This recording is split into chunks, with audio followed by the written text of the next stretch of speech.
नहीं, वो भी सही है आगे। ठीक है। अच्छा, हम चैप्टर नंबर 13 स्टार्ट करने जा रहे हैं जिसमें हम कंकरेंसी को पढ़ेंगे। कंकरेंसी जो है वो हम इसकी जो बेसिक्स हैं वो पहले ले चुके थे, लेकिन दोबारा इंशाल्लाह बेसिक से स्टार्ट करते हैं ताकि जो लोग नए हैं उन्हें भी ये कॉन्सेप्ट जो है समझ आ जाए। अच्छा, आपने ये बात याद रखनी है कि ये जो टॉपिक है ये ऐसा टॉपिक है जो कि जावास्क्रिप्ट का मोस्ट इंपॉर्टेंट टॉपिक है। यानी कि इसमें हम क्या कर रहे होते हैं, जावास्क्रिप्ट की नेचर को चेंज कर रहे होते हैं। दो चीजें होती हैं, एक सिंक्रोनस प्रोग्रामिंग होती है, एक एसिंक्रोनस होती है। चाहिए मैंने अपने VS कोड ओपन किया हुआ है। तो एक होती है एसिंक्रोनस प्रोग्रामिंग और एक होती है सिंक्रोनस। अच्छा, इन दोनों में फर्क क्या है? एसिंक्रोनस प्रोग्रामिंग में और सिंक्रोनस प्रोग्रामिंग में इसकी इसको हम मिसाल के जरिए समझते हैं। जिस तरह आप समझें कि एक पुल हो, इस तरह का पुल हो किसी दरिया के ऊपर, किसी नहर के ऊपर, कि वो इतना तंग हो कि एक वक्त में एक ही गाड़ी गुजर सकती है उसमें से। तो क्या होगा कि जब एक गाड़ी उस पुल पे आ जाएगी तो और कोई गाड़ी उस पुल पे अब नहीं आ सकती है। अगर आएगी तो क्या होगा, ब्लॉक हो जाएगा। तो यानी कि एक वक्त में एक काम हो सकता है, एक वक्त में एक गाड़ी पास हो सकती है। इसे कहा जाता है सिंक्रोनस प्रोग्रामिंग। जावास्क्रिप्ट जो है वो सिंक्रोनस है नेचर के अंदर। सिंक्रोनस मीन एक वक्त में एक काम कर सकती है, एक वक्त में एक से ज्यादा काम नहीं कर सकती है। लेकिन हमने, अगर हम इसी नेचर पे रहें, सिंक्रोनस प्रोग्रामिंग की नेचर पे ही रहें, तो फिर इसका नुकसान क्या होगा? इसका नुकसान ये होता है कि आप देखते हैं कि कंप्यूटर के अंदर मल्टीपल टास्क एक वक्त में चल रहे होते हैं। फॉर एग्जांपल, मैं इधर ये VS कोड ओपन किया हुआ है, साथ ही मैंने ये बुक ओपन कर ली है, साथ ही मैं कोई वीडियो भी ओपन कर लेता हूँ, साथ ही यूट्यूब भी चला रहा हूँ। तो एक वक्त में क्या कर रहा हूँ, मैं मल्टीटास्किंग कर रहा हूँ। तो हमें ये फैसिलिटी तो मिलती है, मल्टीटास्किंग के बगैर हम जो है वो अपना काम अच्छे से नहीं कर सकते हैं। तो इसी तरह वेबसाइट्स के अंदर होता है। वेबसाइट्स के अंदर जब भी कोई वेबसाइट लोड होती है, फॉर एग्जाम्पल आपने फेसबुक को लोड किया है, फेसबुक का लॉगिन पेज आया है। लॉगिन पेज आने के बाद आपने उसमें अपने क्रीडेंशियल्स इंटर किए, आपने ईमेल इंटर किया, पासवर्ड इंटर किया। जैसे ही दोनों इंटर करने के बाद आपने लॉगिन बटन को हिट किया, तो अब क्या होता है? अब सिर्फ ये नहीं होता कि आपकी जो रिक्वेस्ट गई है, जो रिस्पॉन्स है, सिर्फ वही एक काम हो रहा होगा पीछे, बल्कि उसके अलावा भी बहुत सारे काम एक वक्त में स्टार्ट हो जाते हैं। कई APIs कॉल होती हैं जिन्होंने डाटा लेके आना होता है, जिन्होंने आपका वो मेन पेज डिजाइन करके आपके ब्राउजर पे लोड करना होता है। तो इस तरह करके क्या हो रहा होता है कि एक वक्त में कई सारे काम हो रहे होते हैं। अब अगर हम जावास्क्रिप्ट की सिंक्रोनस नेचर पे रहें, यानी कि एक वक्त में सिर्फ एक ही काम करें, तो क्या होगा? फिर तो हम बैठे रहेंगे, 10-10 मिनट तक बैठे रहेंगे, हमारा फेसबुक का मेन पेज ही लोड नहीं होगा। क्योंकि मल्टीपल काम होंगे।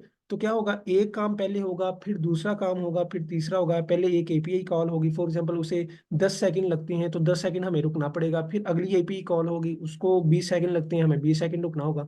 तो इस तरह हमें उतना वेट करना पड़ेगा। उसकी बजाय हम क्या करते हैं कि जावास्क्रिप्ट की इस नेचर को चेंज कर देते हैं। जावास्क्रिप्ट की नेचर को हम बना देते हैं एसिंक्रोनस। एसिंक्रोनस बनाने का फायदा ये हो जाता है कि हम एक वक्त में मल्टीटास्किंग कर सकते हैं। यानी कि हम वो जो एक पुल है, हम उसे इस तरह का डिजाइन कर देते हैं कि उससे एक वक्त में एक से ज्यादा गाड़ियां गुजर सकें। इस तरह कोडिंग कर देते हैं उसकी, कि हम एक वक्त में एक से ज्यादा गाड़ियां पास कर सकें। कोडिंग के सेंस में अगर बात करें तो एक वक्त में हम एक से ज्यादा काम कर सकें, मल्टीटास्किंग कर सकें। तो ये उम्मीद है कि आपको सिंक्रोनस और एसिंक्रोनस समझ आ गया होगा। यहाँ तक अगर कोई क्वेश्चन है इन दोनों चीजों को समझने में तो आप पूछ लें।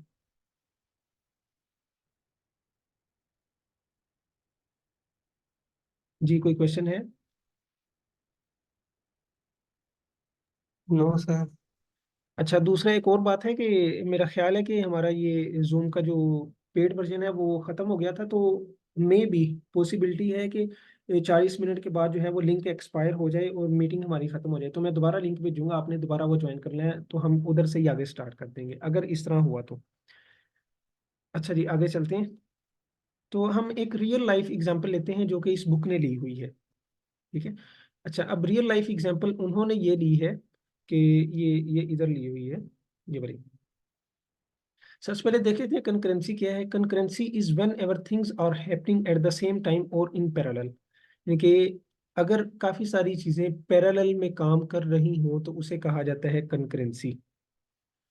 अब एग्जाम्पल इस तरह लेते हैं कि आपने देखा होगा कि ये जो औरतें हमारे घरों के अंदर काम करती हैं, या हमारे जो वालदा होती हैं, वो जब घर में काम करती हैं तो एक वक्त में मल्टीपल काम्स कर रही होती हैं, मल्टीपल काम कर रही होती है। फॉर एग्जाम्पल कि एक ही वक्त में कपड़े भी धुल रहे हैं, सफाई भी हो रही है, और भी किचन के भी काम हो रहे हैं। तो इस तरह करके क्या होता है कि टाइम बच जाता है। अगर इस तरह हो कि एक वक्त में एक ही काम करना हो, तो देखिए कितना टाइम लगेगा, वो सारा दिन इसी काम में लगे रहेंगे। तो इस चीज के लिए वो क्या करते हैं, मल्टीटास्किंग करते हैं, यानी कि कपड़े धोने, वॉशिंग मशीन ऑन कर दी, अब जितना टाइम उसे लगना है उस टाइम में फ्री क्यों बैठना, उस टाइम में कोई और काम कर लेते हैं। तो ये जो नेचर होती है इसे कहा जाता है एसिंक्रोनस नेचर, यानी कि कंकरेंसी, एक वक्त में मल्टीपल काम करना। ठीक है, तो इसे कहा जाता है कंकरेंसी। तो यही उन्होंने इधर एग्जांपल ली हुई है कि एक वक्त में जो औरतें होती हैं वो कई काम कर रही होती हैं, बच्चों को संभालना, इसी तरह खाना तैयार करना, लॉन्ड्री को साफ करना। तो ये मल्टीपल काम वो एक वक्त में हो रहे होते हैं। तो इस चीज को जो है वो हैंडल किया जाता है कंकरेंसी के थ्रू। अच्छा, इधर आगे उन्होंने कंप्यूटर की एग्जांपल दी हुई है कि अगर हम कंकरेंसी को इन्वॉल्व ना करें, अगर हम, तो ये काइंडली माइक अपने अपने म्यूट कर लीजिए। अगर हम कंकरेंसी को इन्वॉल्व ना करें तो कोडिंग किस तरह होगी, या कंप्यूटिंग किस तरह होगी, कि हमें जब एक काम कर रहे होंगे तो जब तक वो काम पूरा नहीं होगा हमें वेट करना होगा, हम अगले काम तक रुके रहेंगे, पहले का इंतजार करेंगे, जब तक वो नहीं होगा हम अगला काम नहीं कर पाएंगे। तो इससे क्या होता है कि हमारा टाइम जो है वो सेव नहीं होता है। तो इस मकसद के लिए जो हमें फैसिलिटी दी जाती है वो दी जाती है कंकरेंसी। अच्छा, अब जो कंकरेंसी है ये क्या है, कोडिंग के अंदर जरा इसे समझ लेते हैं।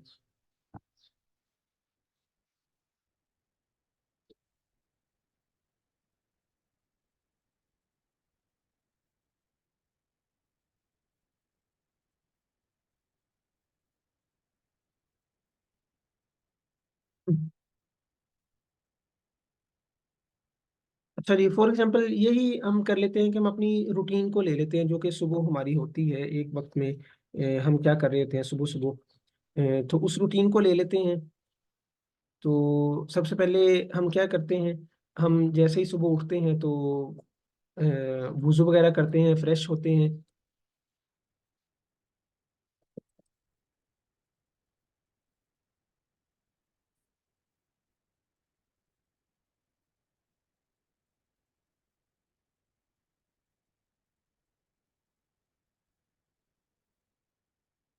फिर ये हमने वुजू वुजू कर रहे हैं हम।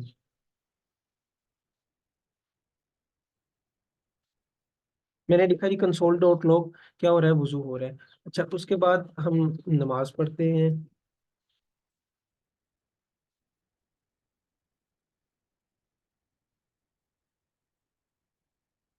अच्छा, इसी तरह हम क्या करते हैं, उसके बाद हमने कोई अज़कार वगैरह करने हैं वो कर लेते हैं।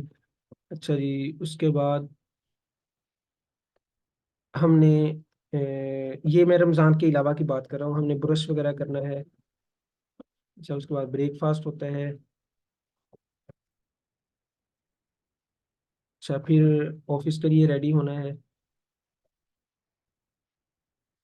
तो ये सारे काम क्या हो रहे होते हैं, एक तरतीब में हो रहे होते हैं। लेकिन यहाँ पर अगर कोई ऐसा काम आ जाए कि जिसने एक वक्त में हमने एक वक्त में दो तीन काम करने हों।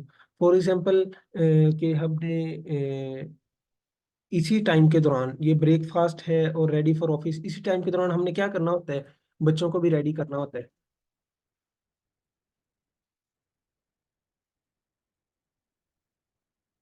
तो ये अगर तो हम इसी तरह इसी नेचर को लेके चलेंगे तो क्या होगा, पहले हम वुजू करेंगे, नमाज करेंगे, नमाज पढ़ेंगे, अस्कार, ब्रश, ब्रेकफास्ट।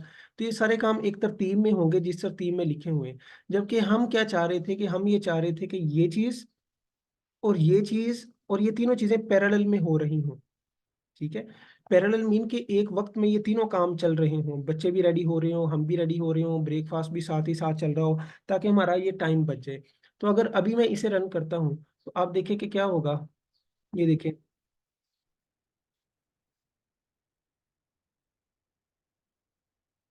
क्या हो रहा है, सारा काम एक तरतीब में हो रहा है, जबकि हम ये चाह रहे थे कि ये जो काम है ये क्या हो, पैरेलल में हो। तो इस चीज के लिए हमें एक फंक्शन दिया जाता है, यानी कि हमने ब्रेकफास्ट को, जाहिर है कि कोई ना कुछ टाइम लग रहा होगा, वुजू को कुछ ना कुछ टाइम लग रहा होगा, नमाज को, अस्कार को, ब्रश को, ब्रेकफास्ट को कुछ ना, तो इन सारी चीजों को तो मैं इग्नोर कर देता हूँ, चूंकि ये हमारी एक तरतीब में चल रही हैं। इन तीनों चीजों को देखना, फॉर एग्जांपल ब्रेकफास्ट में हमारा टाइम लग रहा है जी, हम आसानी के लिए ले लेते हैं, वैसे तो अगर 20 मिनट इंतजार करना पड़ेगा तो हमें काफी टाइम लग जाएगा, तो 20 मिनट को हम समझ लेते हैं 2 सेकंड। ठीक है।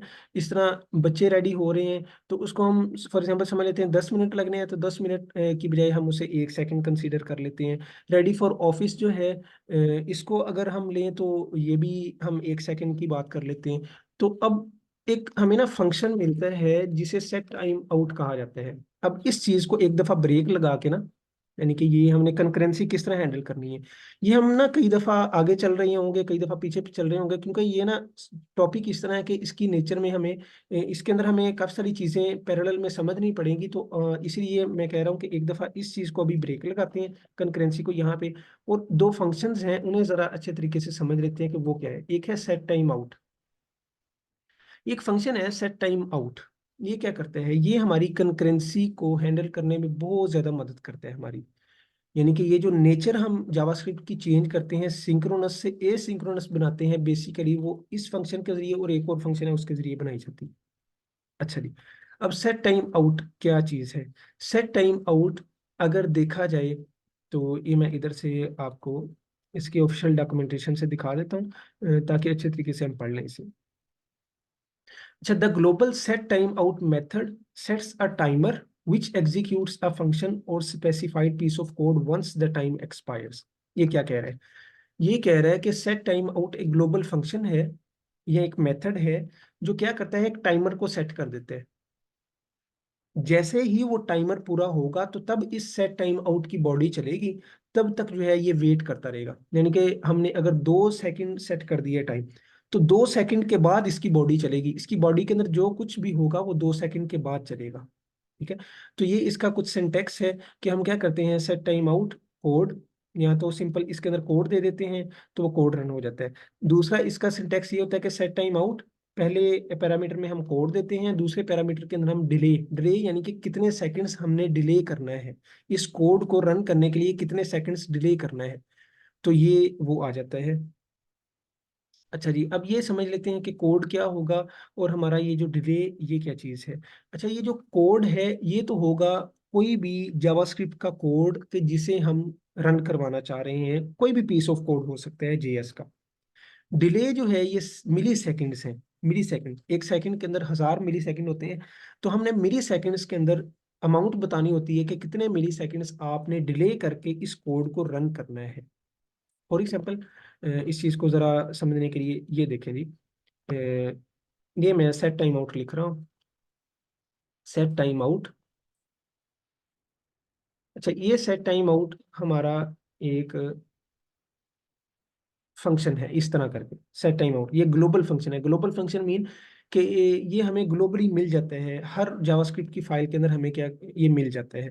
अच्छा, सेट टाइम आउट जिस तरह की दो चीजें ले रहा होता है अपने अंदर, एक तो ये ले रहा होता है कोड, और जो कोड होता है वो आम तौर पर हम एक फंक्शन की सूरत में देते हैं।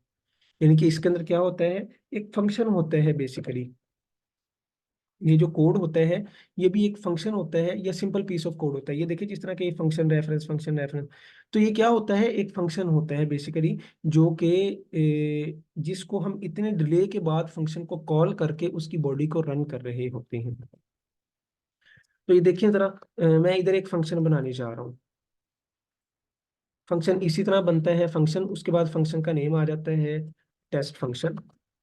अच्छा, उसके बाद इसकी बॉडी आ जाती है, इसकी बॉडी में हम for example console dot log text कर देते हैं। अच्छा, ये हो गया इसका फर्स्ट पैरामीटर यहाँ तक। अब इसका हम दूसरा पैरामीटर देते हैं, पैरामीटर इसी तरह दिया जाता है कोमा लगा के। तो अब इधर मैंने मिली सेकेंड्स देने हैं कि जितने मिली सेकेंड्स के बाद ये फंक्शन जो है कॉल होगा और ये वाला इतना पीस ऑफ कोड जो है ये रन होगा, ये वाला इतना। अब वो मिली सेकेंड्स फॉर एग्जाम्पल मैं कहता हूँ कि जी 200 2000 मिली सेकेंड, यानी कि 2 सेकंड आपने वेट करना है। 2 सेकंड वेट करने के बाद इस कोड को रन करना है। अगर मैं ये ना लिखता तो आपने देखा था कि ये जो कंसोल डॉट लॉग थे फौरन चल रहे थे, लेकिन अब इसमें देखिएगा कि 2 सेकंड वेट हो रहा होगा, उसके बाद जो है वो कोड चल रहा होगा हमारा। ये देखिएगा जरा नीचे आउटपुट में। चलिए, ये देखिए, सॉरी,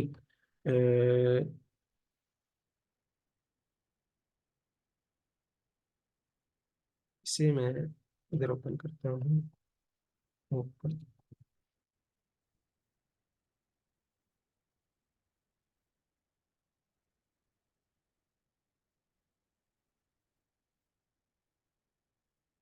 ये देखें, 2 सेकंड उसने वेट किया है। ये पहले मैं इस तरह करता हूँ, इधर ना कंसोल डॉट लॉग एक लिख देता हूँ ताकि हमें पता चल जाए।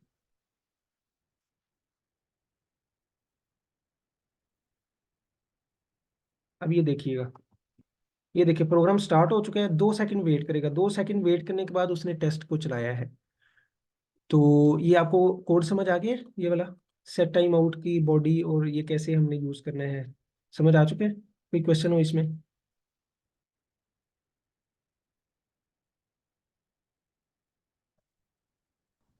ये वैसे भी। ठीक है, आगे चलते हैं। अच्छा, तो ये आपको समझ आ गया होगा कि अब अगर मैं इस कंसोल डॉट लॉग को बाद में ले आऊं तो क्या होगा। अब ये देखें, अब जबकि ये इस सेट सेट टाइम आउट के जरिए मैंने आपको बताया कि जावास्क्रिप्ट की नेचर चेंज हो जाती है। जावास्क्रिप्ट जो पहले सिंक्रोनस था, जैसे ही हमने ये सेट टाइम आउट फंक्शन लेके आए हैं तो उसकी नेचर हो चुकी है एसिंक्रोनस। यानी कि वो क्या करेगा, उसी टाइम में जिस टाइम में ये कोड सारा रन हो रहा होगा उसी टाइम में इसे भी चला देगा और इसे भी चला देगा।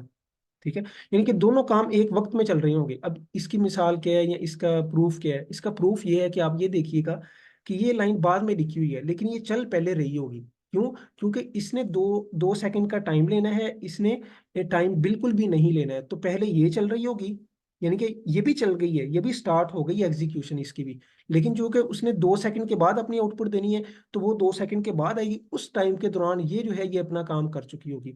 अगर मैं इस चीज को देखूं, अब ये आपके सामने, तो ये देखिएगा, ये देखिए वो पहले चल गई है और जो हमारी 2 सेकंड वाली बाद में। अगर इस लाइन को उठा के मैं 1 सेकंड के बाद रख दूं तो क्या होगा? Set time out. अच्छा, ये कुछ भी नहीं है, ये एक एरो फंक्शन है।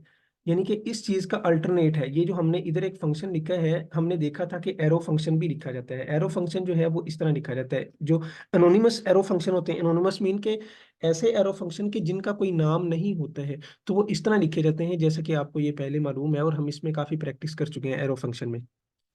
तो इधर इधर हम इस लाइन को उठा के इधर ले आते हैं, इधर हम 1 सेकंड का टाइम दे देते हैं। अब जरा देखिएगा, अब 2 सेकंड इस कोण ने लेने हैं, 1 सेकंड इस कोण ने लेना है। लेकिन इस तरह नहीं होगा कि पहले ये 1 सेकंड वाला चल रहा होगा, फिर जब ये 1 सेकंड पूरा हो जाएगा फिर ये 2 सेकंड स्टार्ट होंगे। इस तरह नहीं होगा, बल्कि क्या होगा कि ये भी 2 सेकंड स्टार्ट हो जाएंगे, ये भी 1 सेकंड स्टार्ट हो जाएगा। जैसे ही 1 सेकंड पूरा होगा तो ये वाला कोड चल जाएगा, और जैसे ही अगला 1 सेकंड पूरा होगा तो ये वाला कोड चल जाएगा। अब देखें जरा,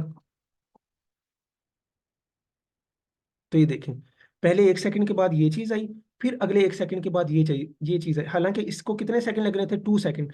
2 सेकंड लगने थे, लेकिन क्या हुआ कि जैसे ही हमारा कोड स्टार्ट हुआ है तो दोनों चीजें पैरेलल में स्टार्ट हो गई। जब पैरेलल में स्टार्ट हुई तो इसका मतलब क्या हुआ कि हम ये कंकरेंसी को, हमने जावास्क्रिप्ट की नेचर को बेसिकली चेंज कर दिया है। हमने उसे क्या बना दिया? एसिंक्रोनस बना दिया। एसिंक्रोनस बनाने का मतलब क्या है कि हमने एक वक्त में उसे दो काम करने पर मजबूर कर दिया है।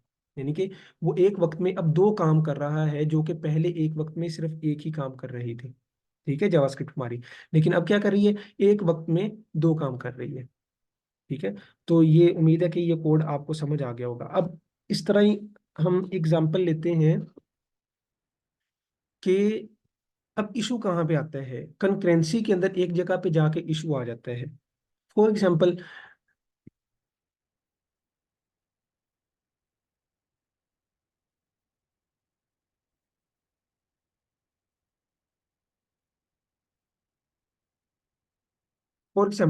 हम जी एक सेट टाइम आउट बनाते हैं।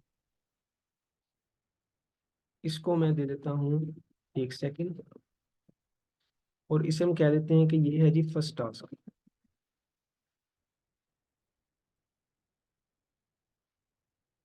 इसने 1 सेकंड लेना है और इसे हम उठा के एक फंक्शन में रख देते हैं।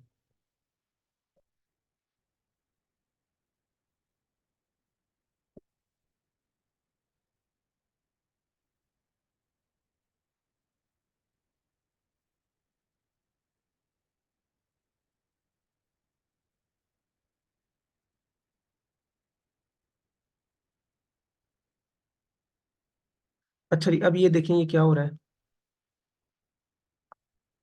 एक फंक्शन मैंने बनाया है टास्क के नाम से, उसके अंदर सेट टाइम आउट को कॉल कर दिया। अब सेट टाइम आउट क्या करेगा, कंसोल डॉट लॉग को प्रिंट करेगा, लेकिन 1 सेकंड के बाद जैसे ये फंक्शन कॉल होगा तो ये जो फंक्शन है, ये फंक्शन अपनी बॉडी को 1 सेकंड के बाद चलाएगा।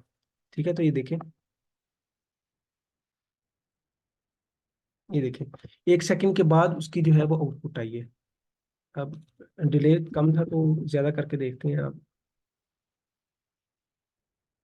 ये देखें, ठीक है, 2 सेकंड के बाद जो है वो हमारी आउटपुट आ रही है। अब इसी तरह मैं क्या करता हूँ, इधर एक और फंक्शन, ये टास्क 1 कर देते हैं, इधर एक और फंक्शन बना लेते हैं टास्क 2।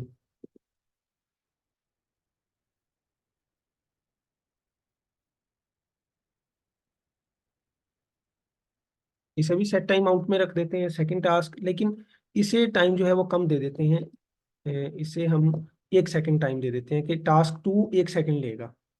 अच्छा, अब क्या होगा, जरूरी है, अच्छा ये जरूरी है हमारे इस सिनेरियो के लिए कि जब तक टास्क 1 कंप्लीट ना हो, टास्क 2 कंप्लीट ना किया जाए, टास्क 1 स्टार्ट ही ना किया जाए।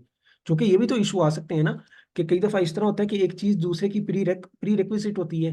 जब तक वो प्री रिक्विजिट पूरा ना हो, हमारा अगला काम ही ना हो। फॉर एग्जाम्पल, जब तक सर्वर से डाटा ना आए तब तक ब्राउजर पे कुछ भी चीज लोड ना हो। अब अगर इस तरह हो कि सर्वर से अभी तक डाटा नहीं आया है और हमने चीजें पहले ही लोड कर दी हैं, तो क्या होगा, अजीब सा ढांचा सा खड़ा हो जाएगा और डाटा अभी उसके अंदर आया नहीं होगा। तो इसलिए जरूरी होता है कि कुछ काम जो होते हैं उनके अंदर तरतीब जरूरी होती है।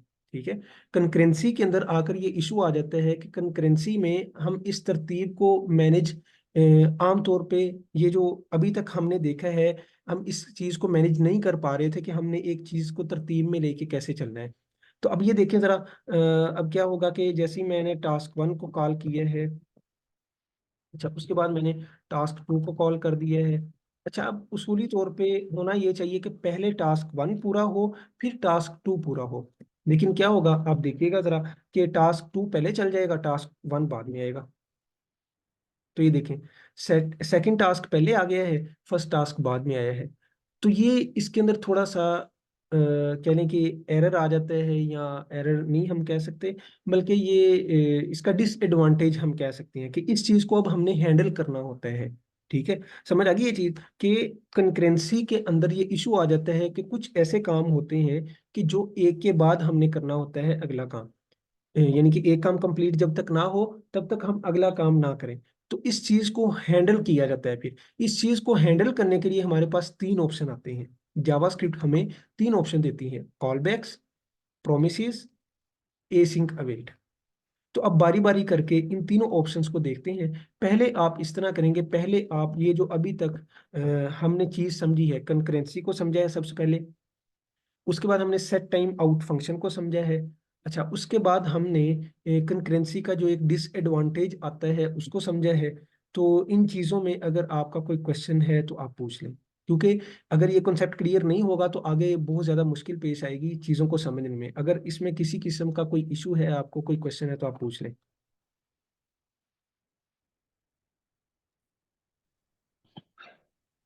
सर ये जो आपने टाइम लगाया था सर, इसका नहीं समझ है। ठीक है, चलिए सेट टाइम आउट मैं ज़रा दोबारा समझा देता हूँ। ये सेट टाइम आउट एक फंक्शन है। ठीक है, सेट टाइम आउट आपने क्या करना है, इस तरह करके ये एक फंक्शन है सिंपल, ये वाला। ये क्या करता है, ये सेट टाइम आउट एक ग्लोबल फंक्शन है। इसके अंदर जो भी कोड लिखा जाएगा, इधर आएगा कोड, कुछ भी हो सकता है, और इधर आएंगे टाइम या डिले, कितना आपने डिले करना है। यानी कि ये 2 चीजें लेगा अपने अंदर, अपने पैरामीटर, एज ए पैरामीटर 2 चीजें लेगा, पहले कोड लेगा और दूसरा टाइम लेगा।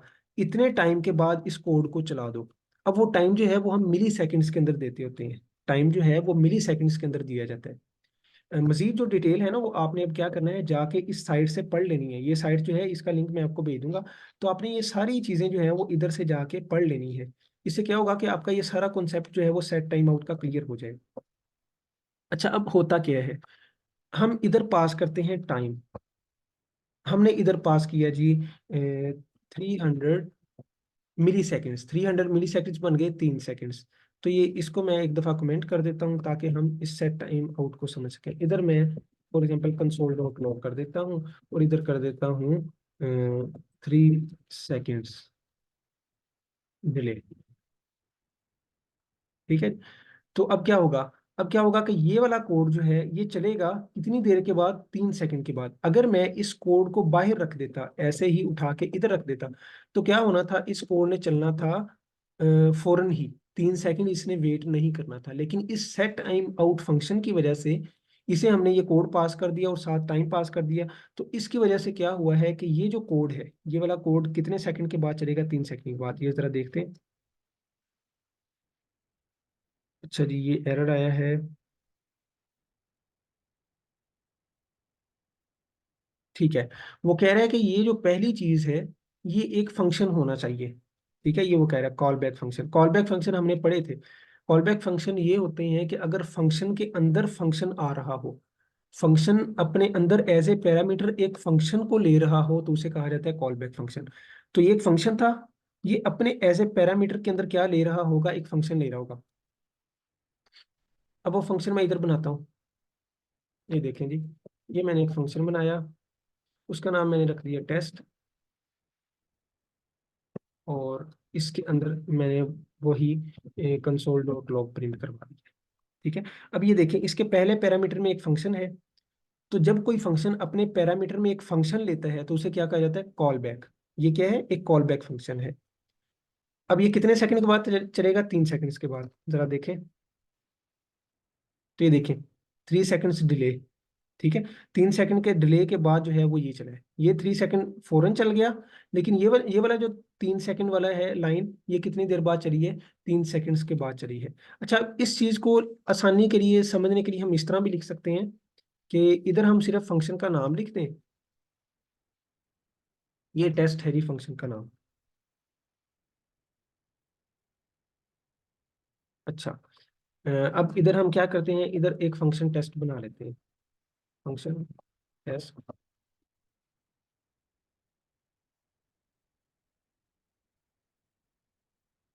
और इधर console dot log 3 seconds delay आ गया।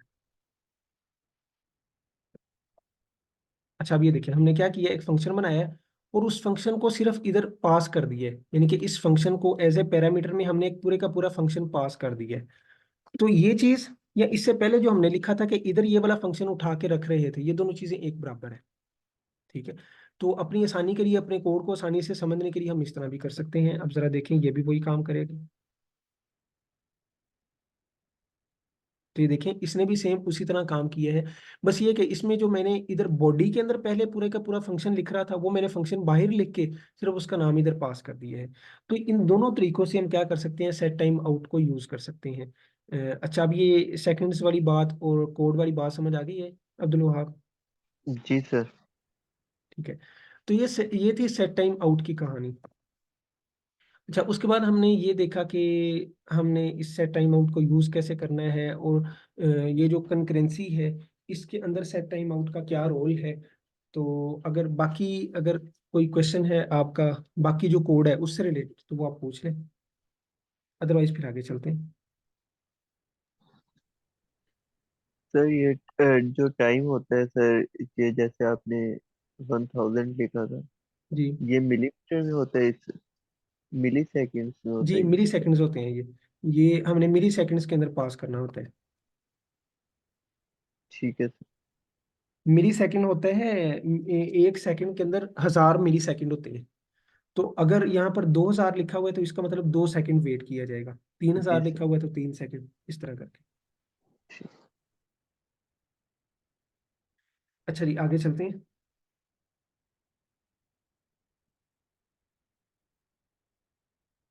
Call back. कॉल बैक क्या होता है? कॉल बैक जिस तरह के हम डिस्कस कर चुके हैं कि अगर एक फंक्शन अपने पैरामीटर के अंदर कोई एक और फंक्शन को रिसीव कर रहा हो तो उसे कहा जाता है कॉल बैक। अभी उन्होंने एक कोड की एग्जांपल दी है, हम जरा इसे रन करके देखते हैं। इधर मैं एक ये बना लेता हूँ कॉल बैक।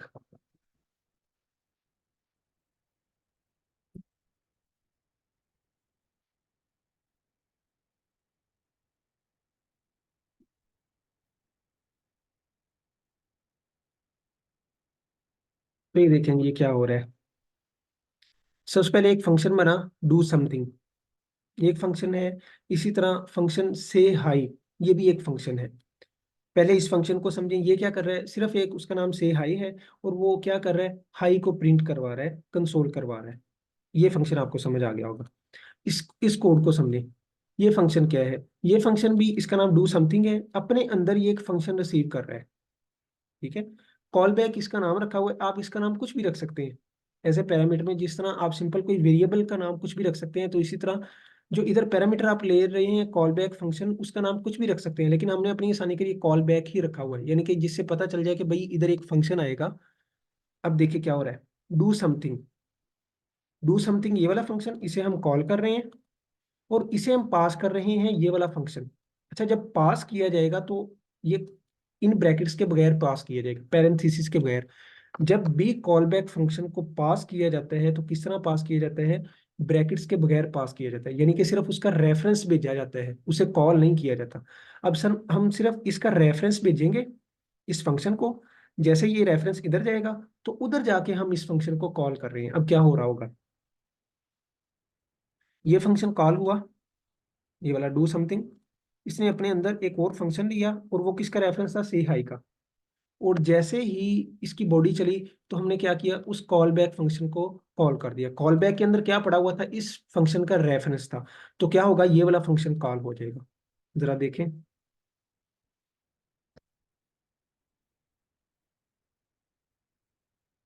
ये देखिए हाई। ठीक है। तो ये क्या हो रहा है कि ये वाला फंक्शन जो है वो कॉल हो रहा है। सबसे पहले ये वाला कॉल होगा डू समथिंग।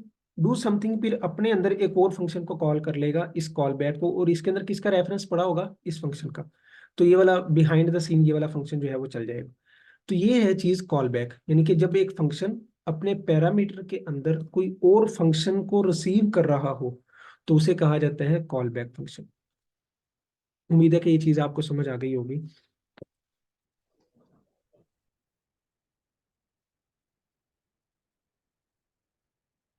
अच्छा, ये अब एक और कोड है, इसे जरा समझते हैं कि ये वो क्या कहना चाह रहा है।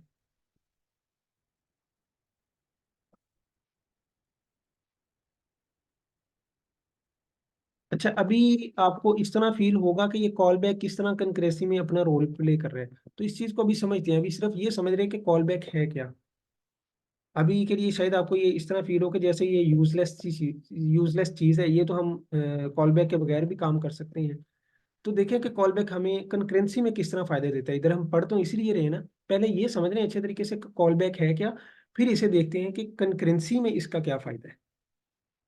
अच्छा जी, ये देखेंगे एक फंक्शन है जज। इससे पहले हम इस फंक्शन को देखते हैं गेट ग्रेड। अच्छा जी, गेट ग्रेड एक फंक्शन है जो क्या करेगा, अपने अंदर एक स्कोर लेगा और एक कॉल बैक फंक्शन लेगा। अच्छा जी, अब क्या होगा कि जितना भी स्कोर होगा उस हिसाब से ग्रेड जो है वो सेट कर दिया जाएगा इस वेरिएबल के अंदर स्कोर के हिसाब से। अच्छा, ये सेट हो रहा है। अच्छा, जैसे ही ग्रेड सेट हो चुका होगा, यानी कि इतना कोड चलने के बाद अब कोई ना कोई ग्रेड हमारे इस स्कोर के हिसाब से सेट हो चुका होगा। ए ग्रेड आया, बी ग्रेड आया, सी आया, जो भी आया, फिर हम एक कॉल बैक फंक्शन को कॉल कर देंगे, उसे ग्रेड पास कर देंगे। अब वो कॉल बैक फंक्शन कौन सा हो सकता है वो हमने इधर लिखा हुआ है। अब ये क्या होगा, ये क्या करेगा, ये अपने अंदर ग्रेड लेगा, ये फंक्शन अपने अंदर ग्रेड ले रहा है, ग्रेड वेरिएबल। और जो भी ग्रेड है उसके हिसाब से कॉन्ग्रेट कर रहा है यूजर्स को, यूजर को कॉन्ग्रेचुलेशन दे रहा है कि भाई आपका ये ग्रेड है, और आपको उसके हिसाब से ये उसे स्टेटमेंट्स प्रिंट करवा रहा है। ठीक है। तो अब जरा देखते हैं कि क्या हो रहा है, इस कोड को समझे जरा यहाँ से। असल में तो ये है कि जहाँ पे हम कॉल कर रहे हैं, हम कॉल कर रहे हैं गेट ग्रेड को। गेट ग्रेड ये वाला फंक्शन है कि जिसके अंदर हम सिर्फ ग्रेड को सेट करेंगे, स्कोर के हिसाब से ग्रेड को सेट करेंगे। तो ये क्या करेगा, स्कोर लेगा यूजर से, स्कोर लेने के बाद साथ ही एक और पैरामीटर में चीज भेज रहा है, एक पूरे का पूरा फंक्शन भेज रहा है, जज। ये वाला जो फंक्शन है, ये पूरे का पूरा फंक्शन, यानी कि इसका रेफरेंस जो है वो ये भेज रहा है गेट ग्रेड फंक्शन को, गेट ग्रेड फंक्शन को भेजा जा रहा है। अब क्या होगा कि जब तक ये कोड नहीं चलेगा, ये वाला कोड नहीं चलेगा, ये वाला फंक्शन कॉल नहीं होगा, यानी कि ये जज फंक्शन तब तक कॉल नहीं होगा जब तक ये वाला कोड नहीं चलेगा। तो अब जरा इस चीज को कंकरेंसी के साथ लिंक करें। हमने जब टास्क 1 और टास्क 2 परफॉर्म किया था, तो उसमें क्या हो रहा था, उसमें ये हो रहा था कि टास्क 2 पहले चल रहा था, टास्क 1 बाद में चल रहा था। अब जब तक स्कोर ही डिसाइड नहीं हो पाएगा, स्कोर की बेस पे ग्रेड डिसाइड नहीं हो पाएगा, तब तक हम यूजर को वो कॉन्ग्रेट कर ही नहीं सकते हैं, क्योंकि हमें पता ही नहीं होगा कि ग्रेड क्या है इसका। तो पहले हम ग्रेड सेट करेंगे, जब ग्रेड सेट हो जाएगा तब हम कॉन्ग्रेट करेंगे। तो ये देखिए, हमने उस चीज को एक तरीके से मैनेज कर लिया है, यानी कि वो जो कुछ काम पहले हो रहा था, कुछ काम बाद में हो रहा था, हमने उस चीज को एक तरतीब में ले आए हैं। जब तक ग्रेड सेट नहीं होगा तब तक जो है वो कॉन्ग्रेट वाला फंक्शन कॉल नहीं होगा। तो ये एक तरीका होता है कंकरेंसी को हैंडल करने के लिए, यानी कि जब तक एक काम ना हो तब तक आपने दूसरा काम नहीं करना है। तो उसका जो सबसे पहला मेथड यूज किया जाता है वो किया जाता है कॉल बैक। ठीक है, ये है हमारा फर्स्ट मेथड, यानी कि कॉल बैक, कि जिसके जरिए हम कंकरेंसी को हैंडल करते हैं। अब देखिए क्या होगा, इस कोड को जरा रन करते हैं।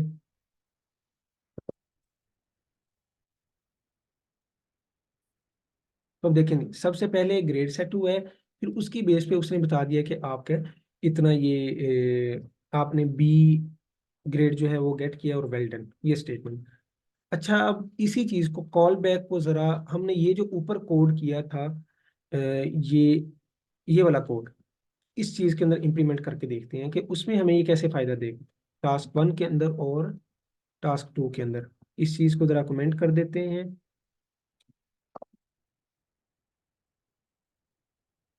अनकमेंट करते हैं। चलिए, अब ये देखें, ये है टास्क 1, ये है टास्क 2। अब हमने क्या करना है, हमने इनको एक तरतीब में चलाना है। जब तक टास्क 1 परफॉर्म ना हो तब तक टास्क 2 जो है वो ना चले। तो इस मकसद के लिए हम क्या करते हैं,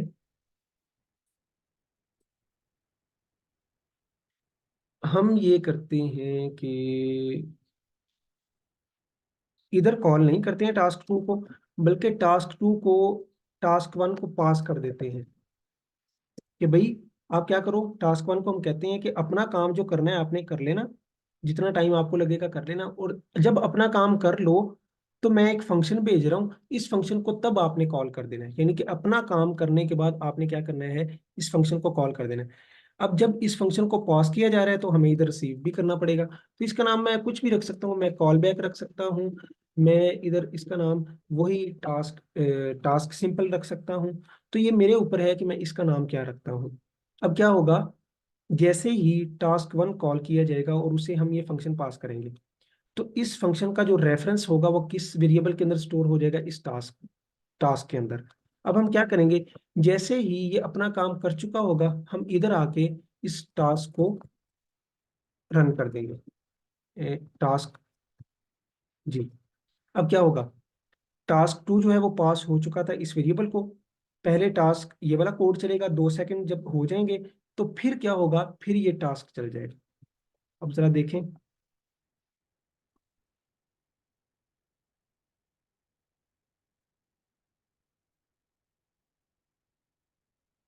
चलिए अभी भी सेम उसी तरह प्रिंट करवा रहा है, ऐसा क्यों हो रहा है।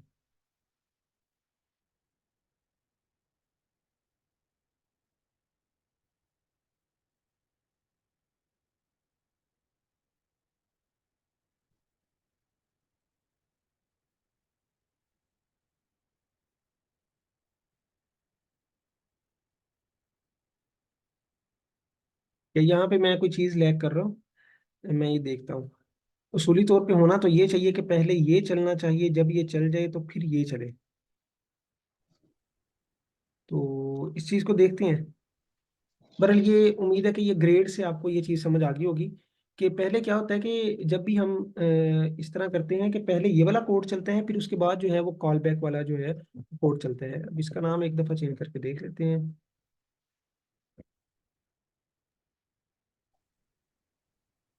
सर ये टाइम की वजह से तो नहीं हो रहा टाइम इधर ज्यादा है तो पहले ये कंप्लीट होना चाहिए, फिर ये चलना चाहिए उसूली तौर पे। अब ये पता नहीं इस तरह क्यों कर रहा है। मैं फिर किसी चीज को लैग कर रहा हूँ या तो यहाँ पे। चलिए देखते हैं।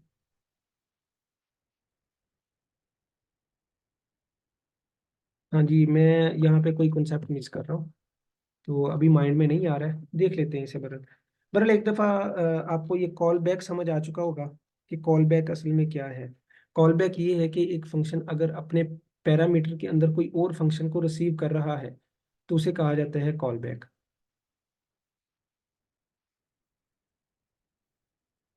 अच्छा, ये प्रैक्टिस एक्सरसाइज है, ये करते हैं। उम्मीद है कि इसमें हमें ये समझ आ जाएगा, कॉल बैक वाला। अच्छा, इसका कोड मैंने किया हुआ है, तो इधर से पढ़ते जाते हैं और कोड को समझते जाते हैं और उसे रन करके देखते हैं कि क्या सिनेरियो बनता है।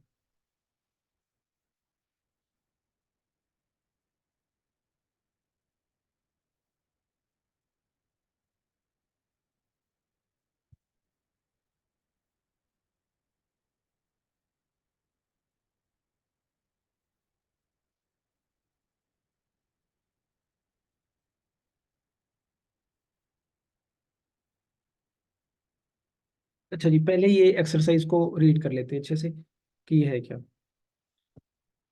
This exercise will demonstrate how to use a callback function, creating a way to pass a value from a function to another by invoking callback function. We will create a greeting callback using a full name in a string. अब देखिए क्या हो रहा है। Create a function name greet. हमने एक function बनाना है, उसका नाम होगा greet. That takes one argument, जो अपने अंदर क्या लेगा, एक आर्गुमेंट लेगा, फुल नेम। फुल नेम क्या होगा, एक आर्गुमेंट होगा। That argument should be an array, और ये जो फुल नेम है ये एक एरे होनी चाहिए। Output the items of the array into the console interpolated into A greeting message string. ठीक है। अच्छा, उसके बाद सेकंड वो कह रहा है create a second function that has two arguments. एक और फंक्शन बनाना है जो दो आर्गुमेंट लेगा। The first one is a string for the user's full name. पहले के अंदर फुल स्ट्रिंग होगी यानी कि यूजर का फुल नेम होगा, और सेकंड के अंदर एक कॉल बैक फंक्शन होगा। अब हमने क्या करना है, split the string string into an array using the split method. Split method के जरिए जो एक एरे पास की जाएगी इस ग्रिड को, हमने उसे क्या करना है, स्प्लिट मेथड के जरिए स्प्लिट कर देना है। और फिर जो एक ग्रीड फंक्शन बना होगा उस ग्रीड के जरिए उस नाम को हमने क्या करना है, ग्रीड करना है। अब जरा देखें, इस कोड को समझते हैं तो आपको ये समझ आ जाए। हमने एक ग्रीड फंक्शन बनाया जो अपने अंदर फुल नेम ले रहा है और उसे सिंपल कंसोल करवा रहा है, बस और कुछ भी नहीं करना। ठीक है, यानी कि ग्रीड किया जा रहा है एक नाम को। एक एरे ली जा रही है, एरे के अंदर यूजर के फुल नेम के दो पार्ट्स पड़े होंगे। फर्स्ट इंडेक्स पे हमारे पास उसका फर्स्ट पार्ट पड़ा होगा, यानी कि फर्स्ट नेम पड़ा होगा। सेकंड इंडेक्स पे सेकंड नेम पड़ा होगा। ये देखें, ये फंक्शन, ये एक और फंक्शन है प्रोसेस कॉल। इसके अंदर यूजर यूजर यानी कि फुल नेम लिया जा रहा है, जिस तरह कि ये मैंने अपना नाम पास किया हुआ है। और दूसरा एक फंक्शन पास किया जा रहा है, ये वाला फंक्शन ग्रीट, ये इसको पास किया जा रहा है। अब क्या होगा कि सबसे पहले ये जो एक स्ट्रिंग पास की जाएगी, इस स्ट्रिंग को हम एक एरे बना लेंगे। हमने स्ट्रिंग का एक मेथड देखा था, स्प्लिट। स्प्लिट क्या करता है, स्प्लिट एक क्राइटेरिया की बेस पे, अब ये क्राइटेरिया है हमारे इधर स्पेस, तो इस स्पेस की बेस पे क्या करेगा, इनको दो एलिमेंट्स बना देगा एरे के। अब ये दो एलिमेंट्स बनेंगे तो वो किधर स्टोर हो जाएंगे, हमारी इस एरे के अंदर। फिर हम अपने इस फंक्शन को कॉल कर रहे होंगे, जो कि हम इस फंक्शन को ऐसे पैरामीटर पास कर रहे हैं, कॉल बैक को। अब ये जो फुल नेम एक एरे है, हम इस कॉल बैक को पास कर देंगे। जैसे कॉल बैक को पास करेंगे तो क्या होगा कि ये फुल नेम रिसीव करके और ग्रीट कर देगा। देखिए जरा, तो ये देखिए, वेलकम जवाद अहमद। ये वाला जो है वो कोड चल चुका है। हमने किसको कॉल किया है, हमने इस फंक्शन को कॉल किया और इसे एक फंक्शन का रेफरेंस पास कर दिया कि भाई ये फंक्शन लो और क्या करो, इसे आप रन कर दो। अब जैसे ये फंक्शन इधर पास होगा, कॉल होगा, तो क्या होगा कि ये वाला फुल नेम इस फंक्शन को पास हो जाएगा और वो ये एक्चुअल जो है वो ये वाला फंक्शन कॉल होके ये वाली लाइन पीस ऑफ कोड जो है वो रन हो जाएगा। अच्छा, ये उसने सिर्फ और सिर्फ यहाँ तक समझाने की कोशिश की है कॉल बैक को, कि कॉल बैक को हमने किस तरह यूज करना है। अब ये जो कॉल बैक है हमने इसे कंकरेंसी में किस तरह यूज करना है, तो ये अभी तक हमने नहीं सीखा है। ये मैं कोशिश की थी कि समझने, लेकिन उसमें जो है वो कोई ना कोई एरर आ रहा है, तो मैं उसको एक्सप्लोर करता हूँ पहले, फिर हम आगे चलेंगे इंशाल्लाह। क्योंकि अगर इस तरह कोई भी एक कॉन्सेप्ट लैक हो गया तो आगे जाने में फायदा नहीं होगा। तो ये कि मैं उस चीज को देख लेता हूँ पहले कि ये इस तरह क्यों कर रहा है। कि असूली तौर पे हम तो यही चाह रहे थे कि जो टास्क पहले है, टास्क 1 है, पहले वो परफॉर्म हो फिर टास्क 2 परफॉर्म हो, लेकिन इधर जो है वो टास्क 2 ही पहले परफॉर्म हो रहा है। तो ये ऐसा क्यों हो रहा है? तो और कॉल बैक तो हमने इसलिए यूज किया कि हम इस चीज को हैंडल कर सकें। तो हम क्यों नहीं हैंडल कर पा रहे हैं, तो इस चीज को मैं देखता हूँ। अगर कॉल बैक के अंदर आपको यहाँ तक कोई इशू है तो आप पूछ सकते हैं। जी, यहाँ तक कोई इशू है किसी का?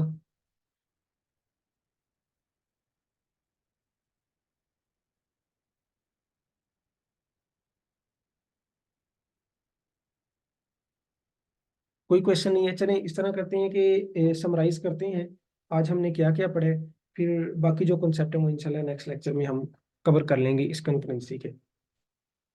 अच्छा जी, सबसे पहले हमने ये देखा कि सिंक्रोनस प्रोग्रामिंग और एसिंक्रोनस प्रोग्रामिंग क्या होती है। उसके बाद हमने ये देखा कि कंकरेंसी का मतलब क्या है। कंकरेंसी का मतलब ये है कि एक वक्त के अंदर मल्टीपल टास्क्स परफॉर्म करना।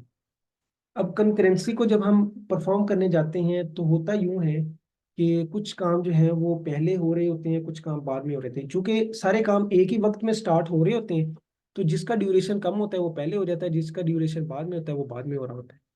लेकिन कई दफा हम इस तरह चाह रहे होते हैं कि हम चीजों को आपस में लिंक करना चाह रहे होते हैं, कि ये काम पहले हो, ये काम उसके बाद हो, ये काम उसके बाद हो। तो इस चीज को हैंडल करने के लिए हमारे पास तीन ऑप्शंस आते हैं: call backs, promises, async await. तो अब हमने कॉल बैक को समझ लिया है कि कॉल बैक क्या चीज है। इसी तरह कल हम इंशाल्लाह प्रॉमिस को समझ लेंगे, और फिर उस प्रॉमिस को किस तरह हैंडल किया जाता है वो समझ लेंगे। अच्छा, कॉल बैक क्या होता है?